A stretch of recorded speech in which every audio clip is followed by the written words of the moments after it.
Hello guys, New Apple Times here, welcome to a new video, and today I'm gonna try to help you decide which Mac you should get in fall 2021.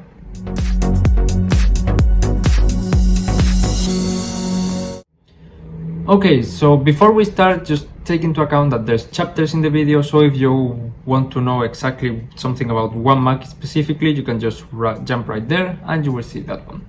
So, Apple released two new MacBooks yesterday, as you probably know, and now most of the lineup has Apple Silicon in. And actually, the three Apple Silicon processors are the M1, M1 Pro, and M1 Max, and even though they have almost the same name, they're quite different. So yeah, in this video I'm gonna go through every single Mac that Apple sells currently and just see for who it is and who might benefit most from getting one option or the other.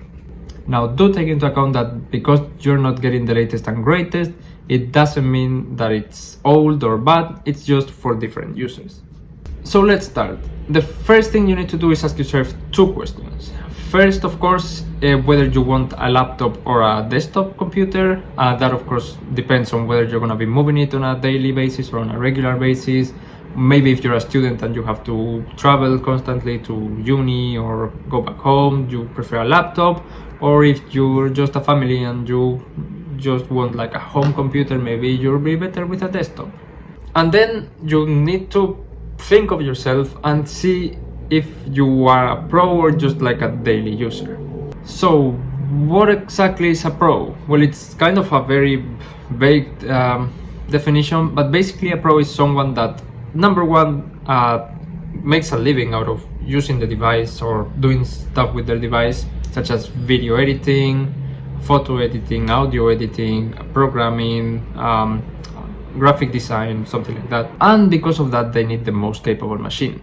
Now, in general, not only computers or Macs, but everything guided toward pros is usually very expensive, and that's an investment you have to do, and you have to think if it will be worth it. So for example, if you are going to spend extra money on getting a computer that's faster, it might be good because you, at the end of the day, you might be saving like 1 hour of work per day or something like that, so then it might be worth it. On the other hand, we have non-pros, which is just basically most of us, honestly. So if you use your computer just to browse the web, maybe watch Netflix, YouTube, watch the email, even if you're working from home and you're not given a laptop or a computer by your company, you're good using spreadsheets, Word documents, PowerPoint presentations, Skype, Zoom calls, occasionally maybe even edit some videos, some photos. And of course, if you're not a pro, you can get the higher end Macs. If you have the money, then I don't know why you're watching this video, but it's kind of like buying a Ferrari just to drive on the city. The power is there, you can do it, but you're not gonna take full advantage of it. So first we will start with all Macs that are not made for pros. And what all these Macs have in common is that they have the same M1 chip inside. We will start with the desktop Macs, and the first one is the iMac. Now there's two different iMacs that Apple sells right now. This is the 24-inch iMac and the 27-inch iMac we'll talk about later.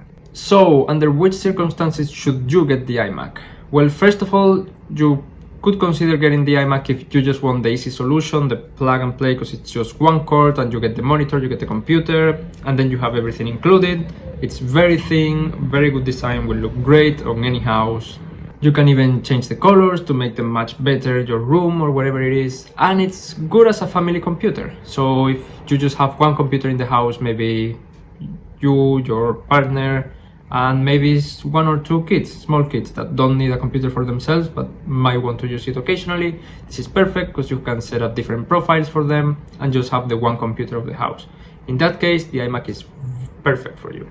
What is more, it has a 4.5K display, so it's great for watching content. So if you want to watch Netflix or YouTube, or again for the kids, if you want to put them some ads, like not ads, cartoons or something, then you can do that. Now the iMac starts at $12.99. However, I do strongly recommend that if you get the iMac, you get the version that costs $14.99, because you will get better things in general. So you will get the Ethernet port in the charger, you can choose from more colors, you will get that Touch ID in the keyboard to quickly identify different users, and I think it's Now that since you're spending the money, I think it's worth the couple extra $100.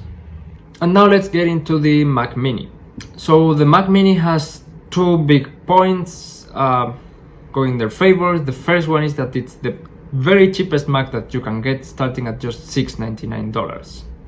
However, for this price, you are only getting the computer itself, so you will have to provide your own monitor, keyboard and mouse. Of course, this can be a very good advantage if you already have a decent monitor that you would like to use with your new Mac, then you can just get this one. And honestly, I personally believe that this is the only reason that you might choose the Mac Mini against the iMac. In fact, my father recently got a 24-inch iMac and he considered the Mac Mini, and I just drew him to the iMac because in the end, if you start configuring it, it will get a kind of similar price. I mean, not similar, the Mac Mini will be cheaper, but then you have to add in a monitor, you get a great speaker system with the iMac and everything. So for that reason, unless you have like a monitor that 100% you want to use with your new Mac, then get the iMac. However, do take into account that if you get the iMac, you can plug in an external monitor. So if you want to work with two monitors and use the one you have, then you might consider the iMac. And now we will jump to the laptops that are not made for pros, and these are the MacBook Air and the M1 MacBook Pro. So the MacBook Air is the cheapest laptop that you can get, since it starts at $999. It is also good if you move it and carry it a lot, because it's the most lightweight laptop, and it's honestly, I think it's great for most students, unless you studied like a technical degree or drawing or like artistic degree or something, in which case you might consider the iPad, but that's a thing for a different video that will appear here. And yeah, even though it's capable of doing all this, do consider that it does not have a fan, so in more intense tasks it might slow down over time. And then we have the M1 MacBook Pro. So this is not to confuse with the newer MacBook Pros. You will differentiate them because this one does not have a notch.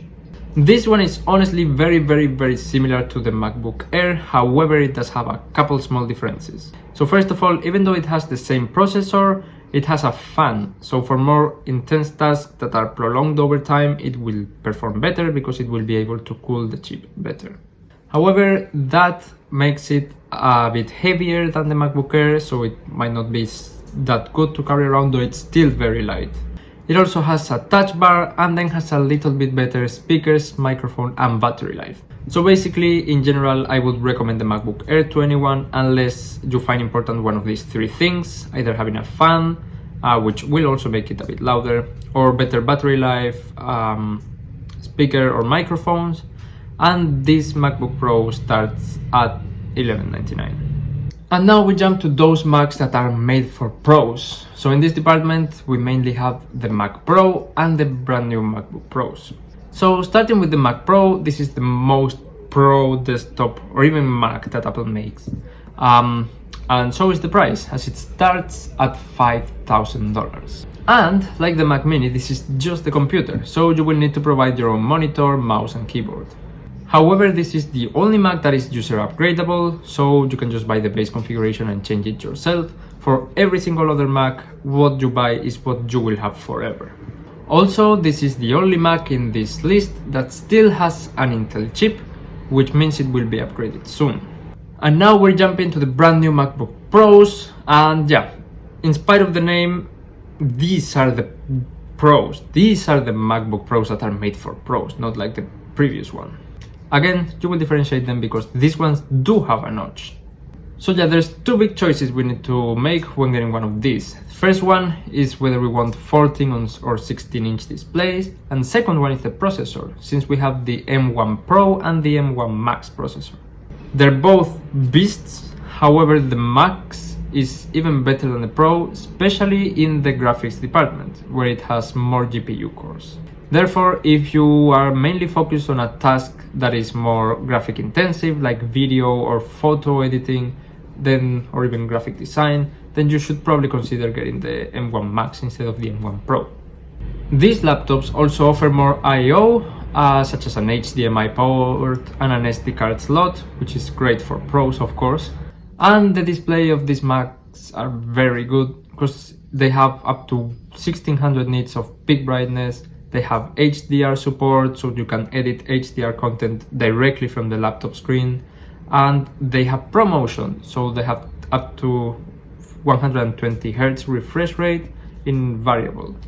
So these start at $19.99 for the 14-inch and $24.99 for the 16-inch. However, do take into account that these are cross-configurable, so it doesn't matter which one you get. You can make the same components for themselves, so you're just choosing the size. And that's mostly it. However, I do want to mention the 27-inch iMac because Apple still sells it. But I'm not gonna go in detail because I'm gonna tell you right now, don't get the 27-inch iMac at this point. Besides the Mac Pro, it's the only Intel machine that Apple sells, and it's probably going to be refreshed relatively soon. Performance is okay. I mean, it's good performance, but you're probably better with an M1 Max or an M1 Pro in a laptop. And if you really want the desktop computer, then I strongly suggest that you wait for a few more months until Apple updates it. But yeah, this is gonna be everything for this video. It was a long video, so if you stuck until the end, thank you very much. If you have any questions about any Mac or anything that I talked in this video, please leave them down below in the comments and I will do my best to answer. Also consider subscribing for more Apple related content coming every week, and hit the bell so you get notified when I upload a new video. But yeah, thank you very much for watching and see you in the next one. Bye.